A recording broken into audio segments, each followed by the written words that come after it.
Masya Allah ya, Bapak, Ibu, apa kabar semuanya?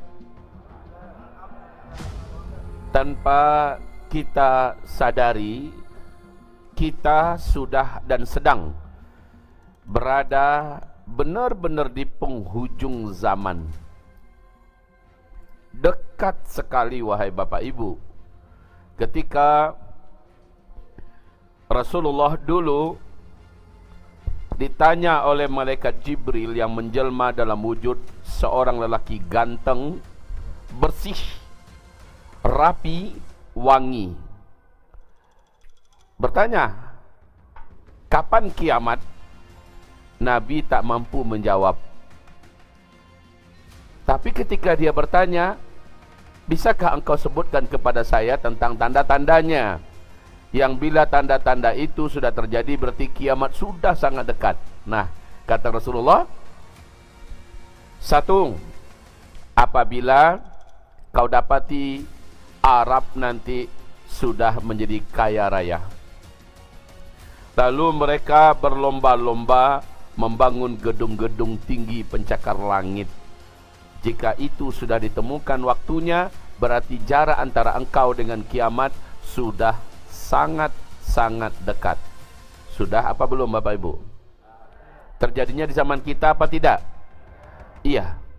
Yang kedua, di hadis yang lain Nabi bersabda, "Hai Muaz, bila kawasan ini," yaitu di Arab, Nabi menunjuk tepatnya Tabuk, "sudah bersalju, maka jarak antara ubun-ubunmu dengan kiamat sudah sangat dekat."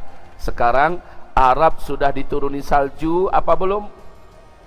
Khususnya di Tabuk per hari ini malah sudah lebih di atas sepinggang orang dewasa tiap tahun. Ketiga, Rasulullah berkata, tidak akan terjadi kiamat sampai terjadi terlebih dahulu mengeringnya Sungai Efrat. Sungai Efrat itu ulunya adalah Turki, lehernya adalah Suriah, bodinya adalah Irak, ujungnya adalah Iran. Kalau sudah mengering, maka bencana-bencana besar tak lama lagi terjadi dan kiamat pun datang. Sekarang Sungai Efrat sudah kering apa belum? Sejak 2013 Sungai Efrat sudah kering total, Pak. Sampai hari ini tidak lagi berair satu pun tetes air. Dan Nabi pun bersabda, menjelang kiamat sudah benar-benar dekat terjadi, Arab kembali menjadi jahiliyah. Ini Arab sudah jahiliyah apa belum sekarang? Sepakat semua kita ya. Bahkan yang paling memalukan, saat kondisi Palestina berdarah-darah, malah di Riyadh diadakan acara pesta gila-gilaan yang menghabiskan dana triliunan. Menggelegak darah kita dan jantung kita melihat jahiliyahnya Arab.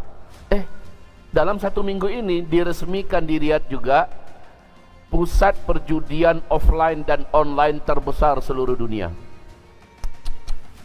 Pusat perjudian terbesar di dunia adanya di Riyadh. LGBT sudah dibenarkan, bahkan terjadi pernikahan sejenis di Mekah. Orang kafir, orang syirik, ahli maksiat, non-agama sudah boleh masuk ke Masjidil Haram, Masjid Nabawi, enggak pakai yang menutup badan aurat. Ya Allah, benar-benar kebangetan.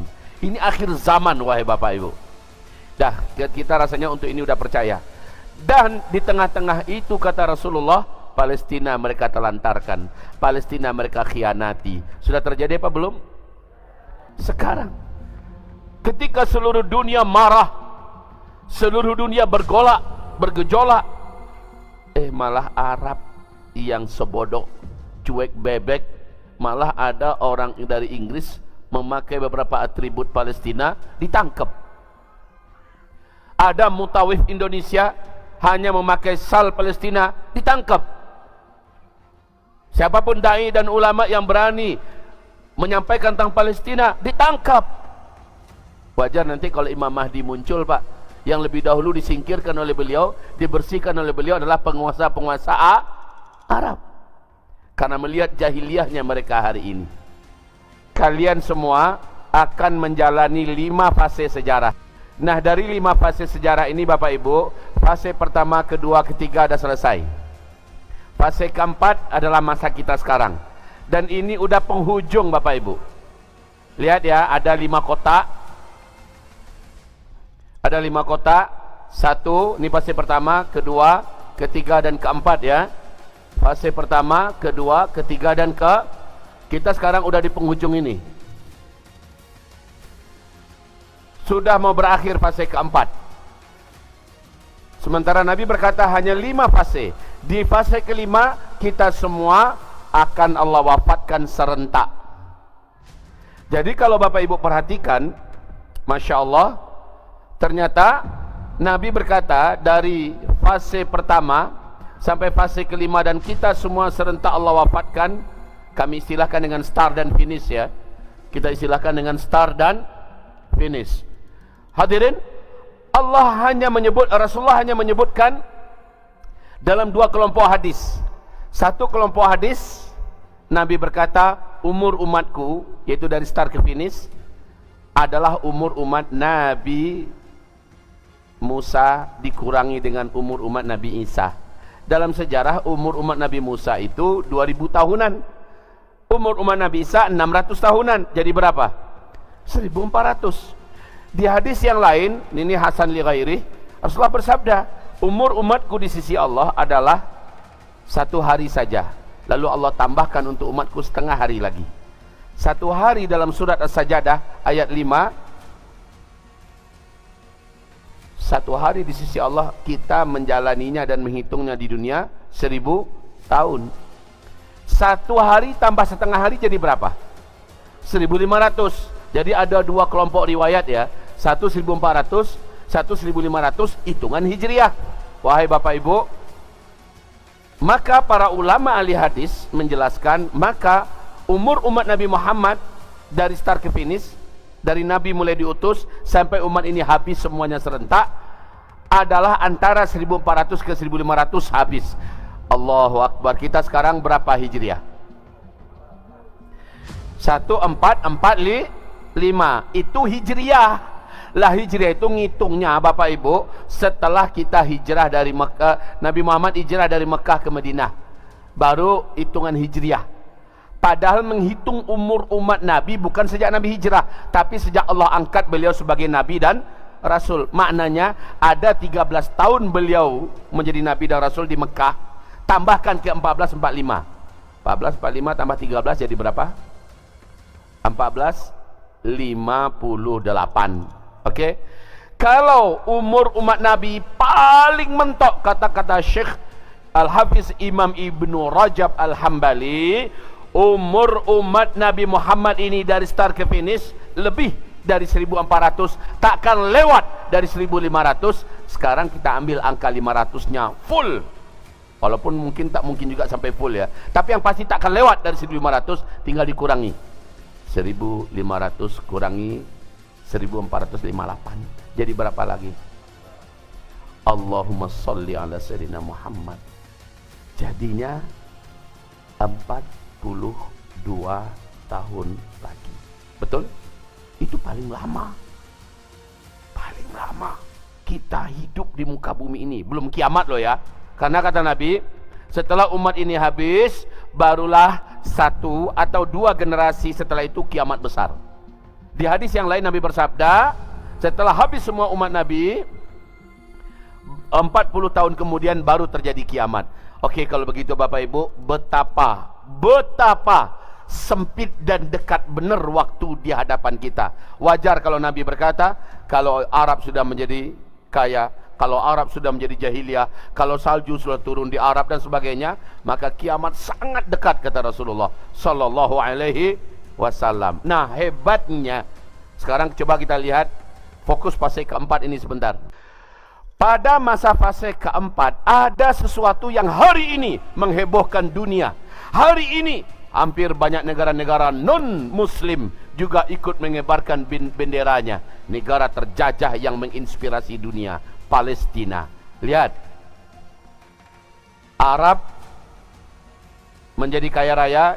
Yang kedua, turun salju di Arab. Yang ketiga, Jazirah Arab kembali jahiliyah. Dan yang keempat, jihad dan ribat terjadi di Asqalan, Palestina. Yang diserang oleh Hamas kemarin, Pak, tanggal 7 Oktober itu adalah Asqalan,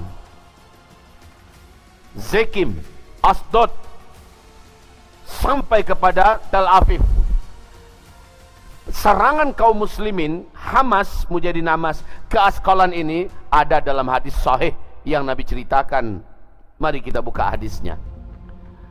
Bapak Ibu akan terkejut seolah-olah Nabi pernah hidup di zaman kita, sehingga Nabi menceritakan apa yang terjadi sekarang ini. Ini matan hadisnya ya. Awal urusan ini adalah kenabian yang dirahmati. Ini kenabian, Nabi Muhammad yang memimpin. Kemudian berikutnya kekhilafan yang dirahmati. Ini para khulafaur rasyidin, 30 tahun lamanya. Kemudian berikutnya kerajaan yang dirahmati. Ini yang paling lama ya, 1227 tahun. Dan ini berakhir dengan runtuhnya khilafah Islamiyah Al-Utsmaniyah di Turkiya pada tanggal 3 bulan Maret 1924, 99 tahun yang lalu. Kemudian berikutnya imarat yang dirahmati. Nah, di fase ketiga sudah nggak ada lagi Islam memimpin dunia. Sekarang Islam sedang di bawah, diinjak-injak. Tidak ada pemerintahan yang melaksanakan syariat Islam secara mendunia, udah nggak ada. Tapi tetap ada imarat yang dirahmati. Imarat itu apa? Sebuah negara yang resmi menjalankan Al-Quran dan Sunnah sebagai undang-undangnya, syariat Islam sebagai perhukuman yang berlaku secara total. Tidak ada yang bisa campur tangan, tidak ada yang bisa menodainya, baik demokrasi, baik partai-partai, baik jahiliyah dan sebagainya, nggak bisa. Imarat ini kata Rasulullah hadir, dan alhamdulillah tanggal 16 Agustus 2021 Imarat Islamiyah ini wujud, namanya Imarat Islamiyah Afghanistan ya. Dan itu dirahmati. Lalu kata Nabi, kemudian pada masa itu manusia saling berebutan kekuasaan dan jabatan, sebagaimana kuda-kuda dan keledai lapar berebutan makanan. Kondisi umat Islam di mana-mana, para penguasanya sibuk memperebutkan jabatan dan kekuasaan. Apa bukan begitu berasa yang sekarang ini? Di mana-mana negeri, para penguasanya bukan sibuk ngurusin rakyat, bukannya sibuk ngurusin Palestina yang dijajah, tapi malah sibuk ngurusin kekuasaan, jabatan. Di mana-mana dipampang di mana-mana, pilihlah aku, pilihlah aku. Nabi hanya menggambarkan itu loh yang terjadi. Lanjut kata Rasulullah, maka kewajiban kalian adalah berjihad, dan sesungguhnya sebaik-baik jihad adalah ribat, dan sebaik-baik tempat ribat pada masa itu adalah Asqalan, Askelon kalau bahasa peta. Sekarang kita lihat peta Gaza. Lihat yang mana Asqalan. Ini Palestina ya, ini Palestina. Yang ini sudah berakhir ini. Ini foto lama, tapi yang dimaksud dengan jalur Gaza itu sebelah sini. Ini jalur Gaza. Yang Asqalan itu yang ini, Asqalan. Ini Asdod, Bat Yam, Tel Aviv, Rehovot, Ramla, Kiryat Gal. Ini yang semuanya sekarang menjadi kancah pertarungan, pertempuran antara Hamas dan sayap-sayap jihad lainnya melawan penjajah Israel, Amerika, Inggris, Jerman dan lain-lainnya. Wahai hamba-hamba Allah yang kami muliakan, jadi Nabi berkata akan terjadi pertempuran jihad yang paling Allah berkahi dan paling terbaik di muka bumi. Asqalan kata Nabi, inilah dia, terjadi sejak 7 Oktober kemarin. Allahu Akbar, berarti kita benar-benar sedang deket banget ya. Apa ending daripada kisah ini? Kembali kita kepada fase keempat tadi. Ini bapak aja, kelas bapak-bapak nampak kan ya? Ya, alhamdulillah. Jadi yang terjadi ini dia. Ini garis pertama, kedua, ketiga, keempat dan kelima ini. Yaitu kembalinya, terbebasnya Masjidil Aqsa. Allahu Akbar. Bebasnya kembali Palestina yang terjajah. Takbir. Nah, ini yang terjadi. Tapi lebih hebat daripada itu, di Baitul Maqdis akan dikumandangkan khilafah Islamiyah. Fase kelima, Islam kembali memimpin dunia. Fase kelima, Islam kembali memimpin dunia. Kalau fase pertama, kedua dan ketiga Islam memimpin belum total, masih 2/3 dunia, tapi di fase kelima Islam akan memimpin seluruh dunia.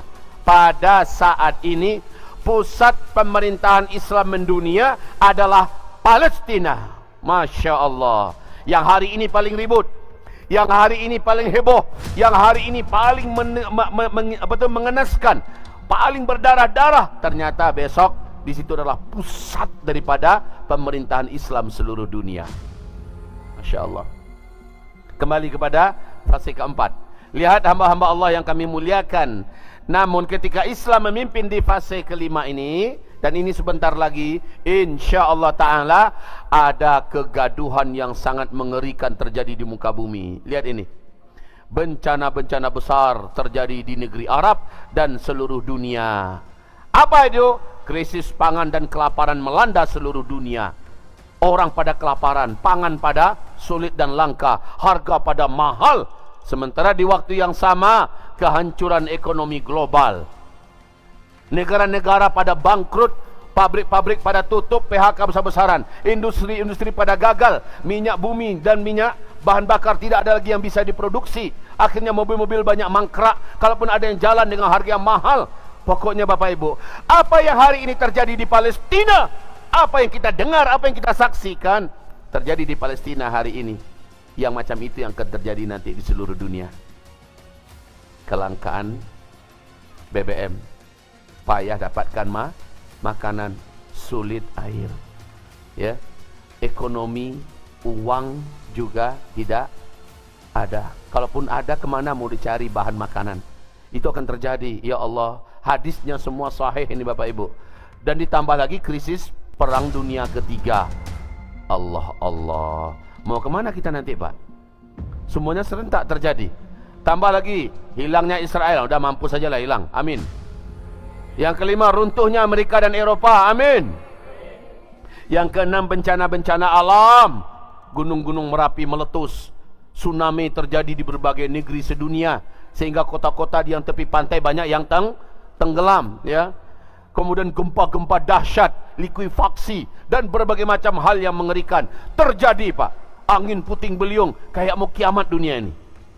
Lanjut, kerusuhan, perang, pembunuhan di mana-mana demi bertahan hidup. Ya Allah, serem banget ya.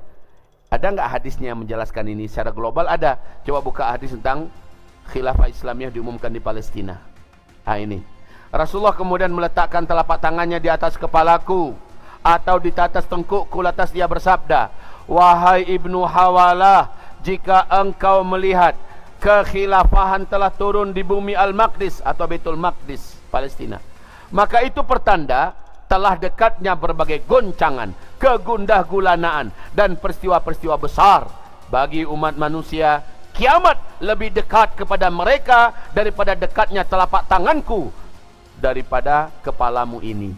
Jadi kalau Palestina telah kembali merdeka, segala keguncangan sesuai dengan hadis ini, kegundah gulanaan dan peristiwa besar terjadi Pak, serentak. Perang dunia ketiga, krisis segala macamnya. Ya Allah, serem banget. Tapi tahu enggak Bapak Ibu, kemana Rasul menyuruh kita hijrah? Rasul menyuruh kita hijrah di akhir zaman ke 3 tempat saja. Tentang masalah hijrah, Rasulullah menyuruh kita hijrah. Yang sebentar ya, yang hadis ini hadis sahih. Dia ada sahih di kitab Abu Daud, di kitab Jihad, dan Imam Ahmad dalam silsilah hadis sahih oleh Albani dinyatakan sahih Sunan Abi Daud. Lanjut, silakan lihatkan hijrah di akhir zaman. Nah, ini hijrah makannya. Pertama, saat Dajjal muncul, nah kita disuruh hijrah ke Mekah, ke Madinah, karena Dajjal tidak bisa masuk Mekah, Madinah. Tapi saat huru-hara terjadi, huru-hara global terjadi, Nabi menyuruh kita hijrah. 1, hijrahlah ke Palestina. Allah, yang hari ini paling ditakuti orang masuk ke sana, ternyata nanti negeri yang paling dijamin nomor 1 aman. Aman, sejahtera, makmur, kuat. Tidak ada yang berani mengganggu, tidak ada kelaparan, air begitu memadai, listrik hidup. Tempat yang paling tenang dan paling subur, paling sehat, paling makmur saat itu adalah Palestina. Demikian sabda Rasulullah sallallahu alaihi wasallam. Jadi Palestina. Atau kalau kita enggak ada kemampuan untuk ke sana, tak siap, lalu bagaimana? Kata Rasulullah, orang beriman loh ya, yang paling selamat di akhir zaman adalah orang beriman yang membawa keluarganya, membawa hewan ternaknya demi menyelamatkan nyawa dan agamanya. Mereka pergi ke daerah-daerah perbukitan, jauh dari laut, jauh dari kota, jauh dari gunung berapi. Bukitnya subur, sumber airnya ada, tinggal di sana. Buat komunitas orang-orang beriman, di mana mereka akan saling jaga-menjaga. Kayak di Gaza, Palestina, Pak, sepahit-pahit apa penderitaan di sana, karena mereka orang beriman semua, mau nggak mereka saling membantai karena lapar? Mau tidak? Mereka saling menjaga, mereka saling menghargai, mereka saling merasa, ya. Tapi kalau di daerah kota-kota yang padat, yang tinggal sebelah kita nggak karu-karuan, ada orang fasik, ada orang musyrik, ada orang munafik, ada orang yang nggak kenal agama, ada orang ahli maksiat. Lah kalau kelaparan, yang digarapnya duluan siapa, Pak? Kita. Maka wajar di Sahih Imam Bukhari, Nabi berkata, di saat kelaparan nanti di akhir zaman, tetangga akan mendatangi tetangganya, membantainya demi berebutan sepotong roti, sepotong kue, sesuap makanan karena lapar. Nah, karena itu kata Rasulullah, yang paling selamat nanti di akhir zaman adalah yang membawa keluarganya tinggal di daerah-daerah perbukitan.